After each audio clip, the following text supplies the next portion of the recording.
자, 여러분 안녕하십니까? 반갑습니다. 부동산 세법의 김동수입니다. 자, 오늘 취득세 납세지부터 학습하는 시간을 갖도록 하겠습니다. 여러분 교재는 54쪽이 되겠습니다. 자, 취득세 납세지. 취득세는 어디다가 세금 내느냐? 여러분 취득세는 취득일로부터 60일 이내에 신고 납부하도록 되어 있죠. 어디에다가 납부하느냐?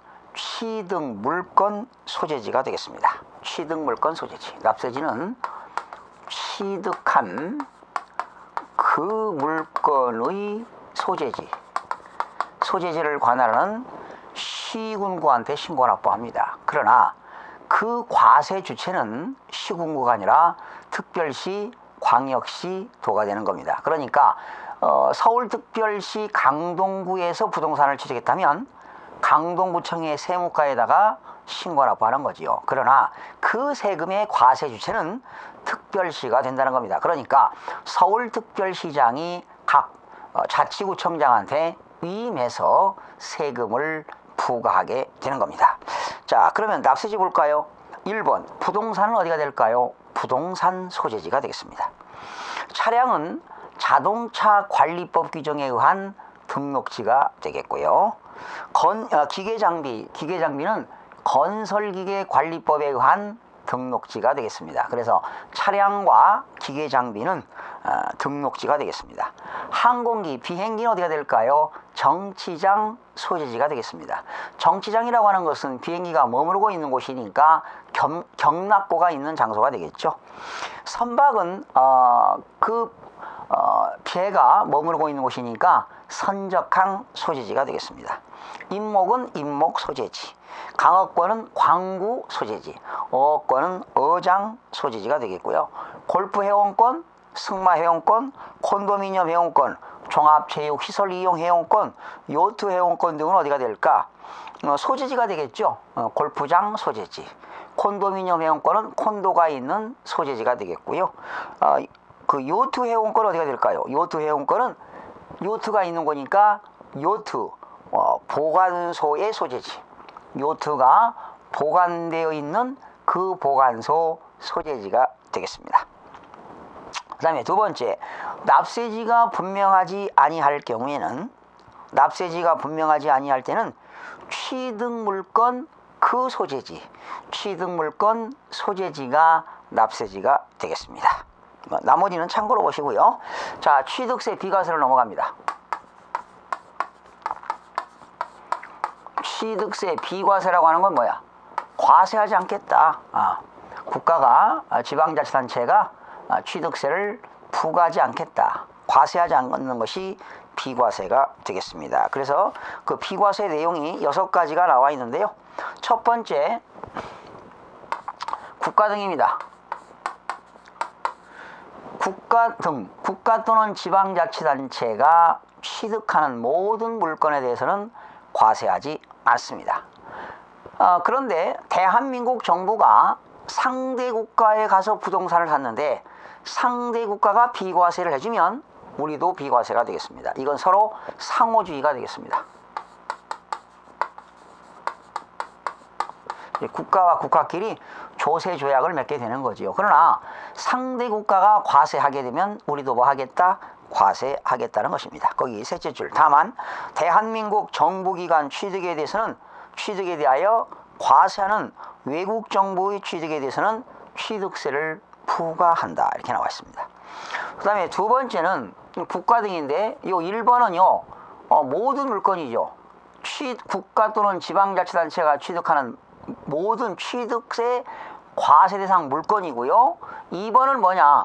국가 또는 지방자치단체에 뭐가 되거나 귀속이 되거나 기부천합입니다. 기부천합이라고 하는 건 여러분이 국가에다가 무상으로 제공하는 것이 기부천합이 되겠지요. 이러한 국가 또는 지방자치단체에 귀속되거나 국가에 귀속되거나 국가 또는 지방자치단체에 귀속되거나 기부천합을 조건으로 부동산을 취득하는 경우, 여기는 부동산입니다. 그리고 부동산과 사회기반시설이 되겠습니다.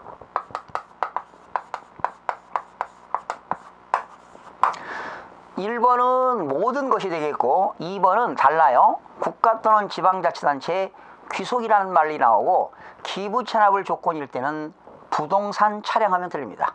부동산과 사회 기반 시설에 대해서만 비과세가 되겠습니다.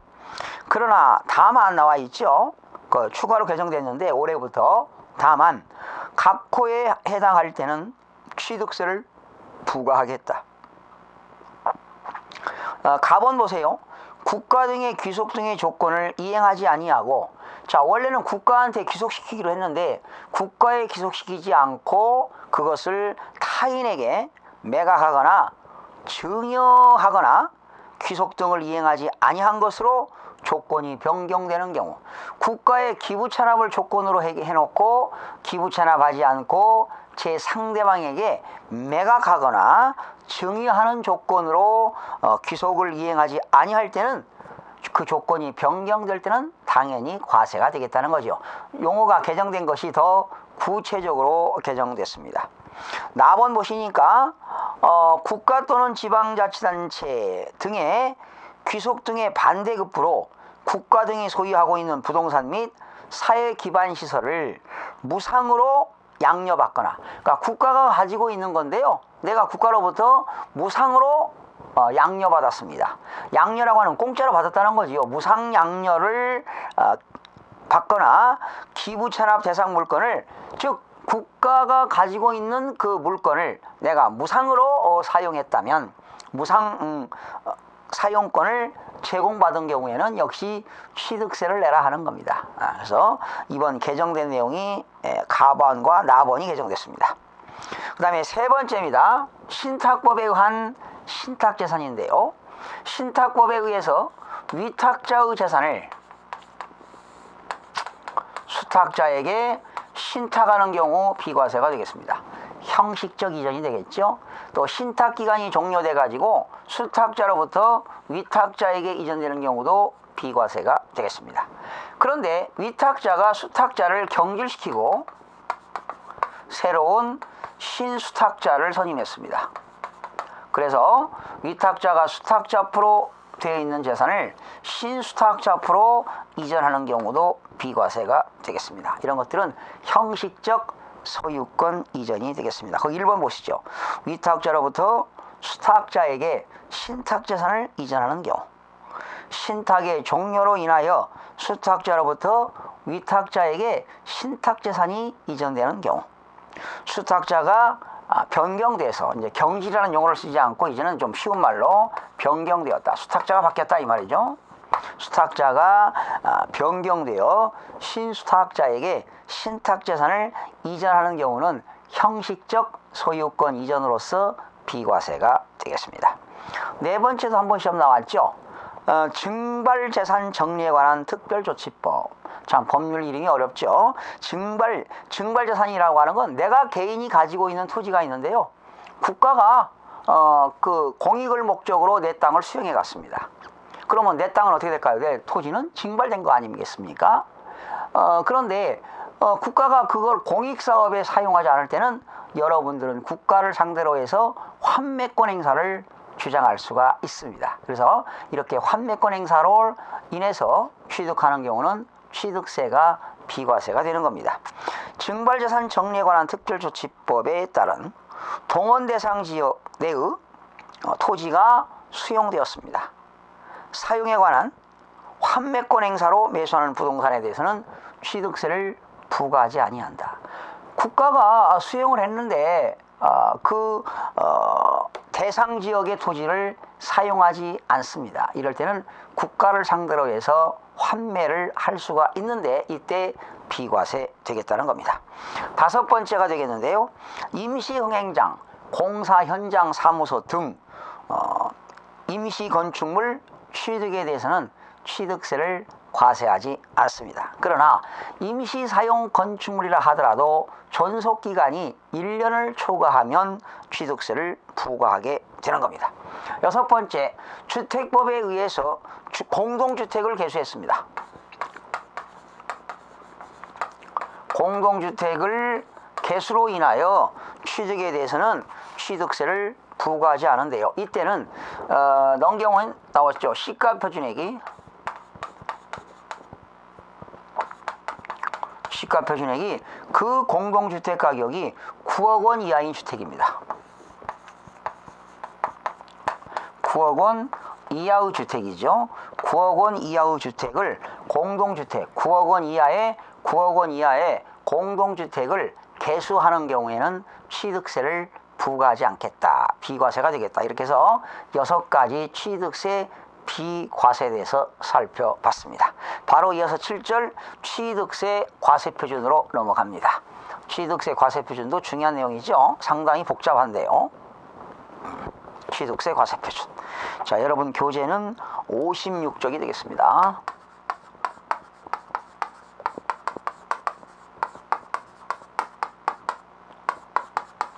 취득세 과세표준. 모든 세금은 과표가 있죠. 얼마를 기준으로 세금 매기느냐. 취득세 과세표준. 취득세 과세표준은 금액으로 표시하니까 과표가 종가세가 되겠습니다. 가액으로 표시하는 거. 이렇게 가액으로 표시하는 것을 종가세라고 하겠습니다. 자, 언제 거기 1번 나왔죠. 취득세 과표는요, 원칙은 취득자의 신고가액입니다. 네가 알아서 신고해라. 취득자의 신고가액이 과표가 된다. 그러니까 이 말은 취득 당시 가액이 되겠죠. 취득한 당시 그 가액이 되겠는데, 이때 취득 당시 그 가액의 신고가액에는 계약보증금이 포함됩니다.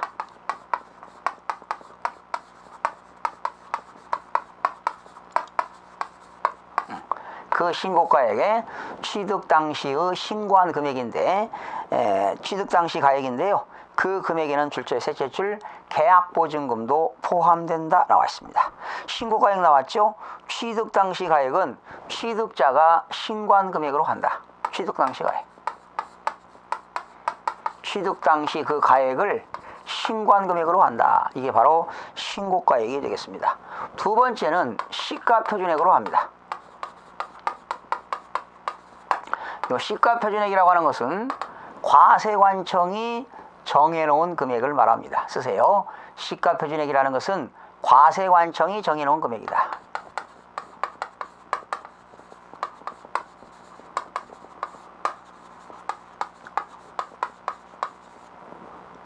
과세관청이 정해놓은 금액을 시가표준액이라고 하는데, 어느 때 시가표준액을 하냐? 네 가지가 나왔죠. 신고가 없는 경우를 쓰세요. 미신고입니다.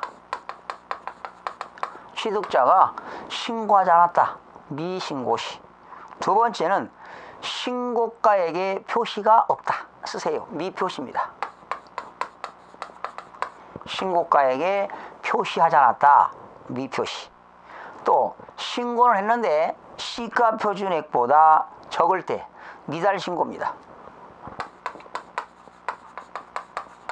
신고를 했는데 시가표준액보다 미달하게 신고했다. 과세관청이 정해놓은 금액은 1억인데 만약에 8천에 신고했다. 시가표준액보다 미달하게 신고했다. 이럴 때는 시가표준액이 되겠고요. 그 다음에 이제 무상승계취득시입니다. 거기 나왔죠. 증여기부 등. 증여기부 등. 이러한 상속이라든가 증여라든가 기부는 무상승계취득이 되겠습니다. 상속기부 등, 증여기부 등 무상승계취득시. 무상승계취득시는 과세관청이 정해놓은 시가표준액이 되겠습니다. 거기 2-1번 보니까 부동산 등의 시가표준액 나왔죠. 토지 및 주택에 대한 시가표준액입니다.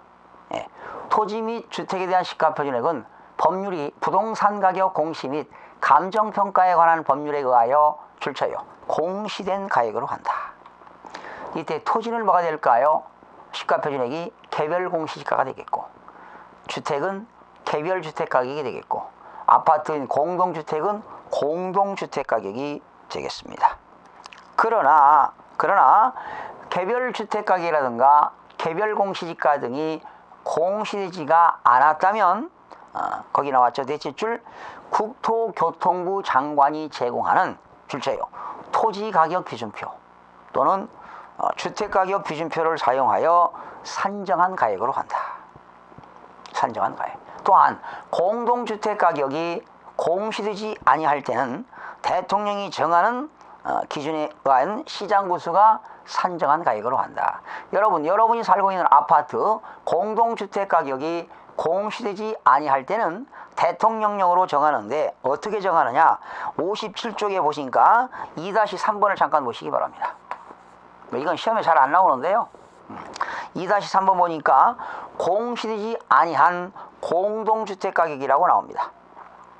그러면 여러분이 살고 있는 아파트가 공동주택 가격이 공시되지 아니했다면 어떻게 시장군수가 결정하느냐 하면은요, 그 아파트가 어느 지역에 있느냐, 거기 2-3에 나왔죠. 지역별 어느 지역에 있느냐, 그 다음에 그 아파트가 어느 단지에 있느냐, 단지별, 지역별, 단지별, 또 아파트의 면적이 몇 평이냐, 면적별, 30평이냐 50평이냐, 면적별, 또 그 공동주택이 1층이냐 24층이냐, 층별, 그리고 그 아파트에 특성이 있느냐 없느냐, 조망권이 있느냐 없느냐 하는 바로 특성별이 되겠습니다. 특성. 조망권이 있느냐 없느냐, 이런 조건이 다 맞아도 돈이 없으면 못 사는 거지요. 거래 가격이 얼마냐,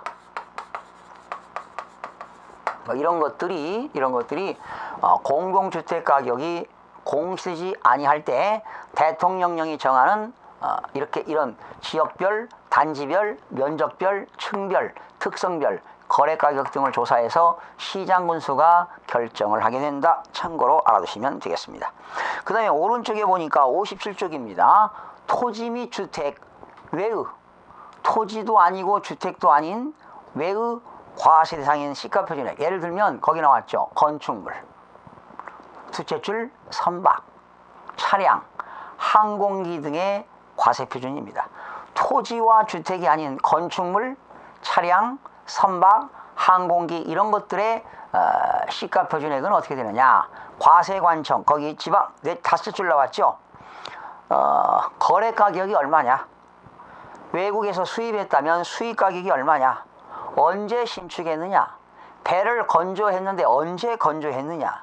그리고 제조 가격이 얼마가 들어가느냐? 이런 것들을 참작해서 결과적으로 지방 시가표준액은 지방자치단체장이 결정한 가격이라고 보시면 되겠습니다. 토지와 주택 이외의 건축물, 차량, 선박, 항공기 이런 것들은 지방자치단체장이 결정한 금액이 시가표준액이 되겠습니다.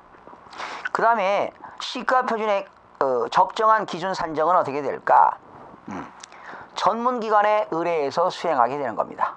전문기관, 뭐 한국감정원이라든가 이런 전문기관이 있죠. 시가표준의 결정은 어떻게 되느냐? 지방세 기본법에 따라서 지방세 심의위원회에서 심의합니다. 시가표준의 결정을 어떻게 한다고요? 지방세 기본법에 의해서 지방세 심의위원회가 있습니다. 지방세 심의위원회에서 심의하여 결정하게 되는 겁니다. 2-2번 토지 및 주택의 시가표준액입니다. 토지는 개별 공시지가, 주택은 개별 주택 가격, 그 다음에 아파트 같은 것은 공동주택 가격이 되겠습니다.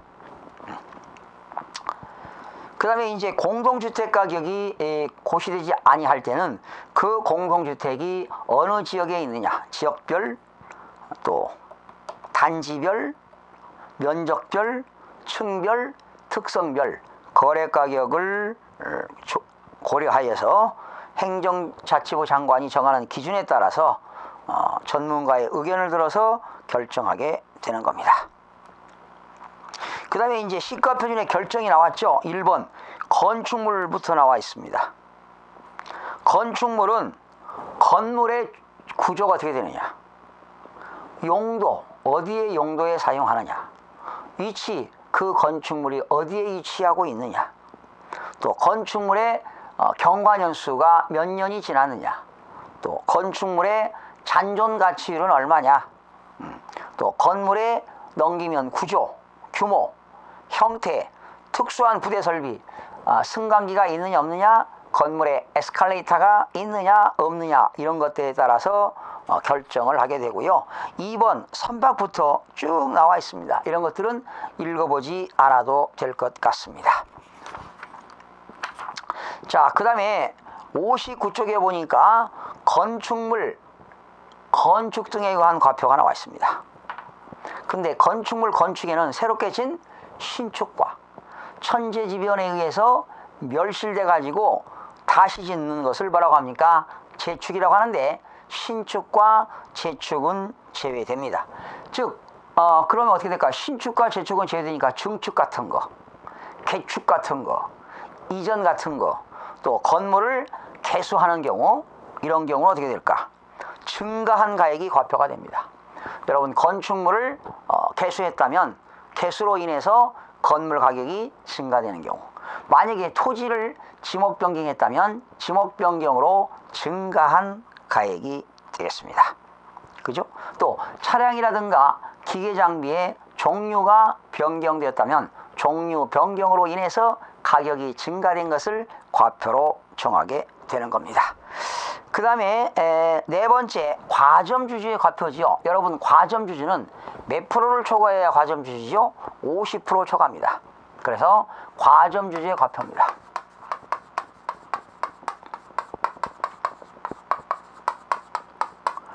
과점주주의 과표는 그 법인이 취득세 과세 대상 물건을 취득한 부동산 등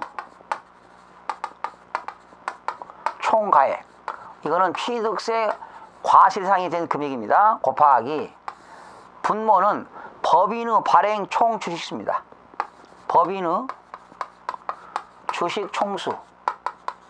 그 법인이 10만 주를 가지고 있는데 만약에 과점주주가 6만 주를 가지고 있다면 60%에 해당하는 겁니다. 과점주주가 취득한 주식수. 과점주주가 취득한 주식수. 이렇게 하면은 과점주주의 과표가 되는 겁니다. 만약에 부동산 등을 총 가액이 10억이라고 합시다. 그런데 이 법인이 발행한 총 주식수가 10만 주. 그런데 과점주가 가지고 있는 주식수는 6만 주.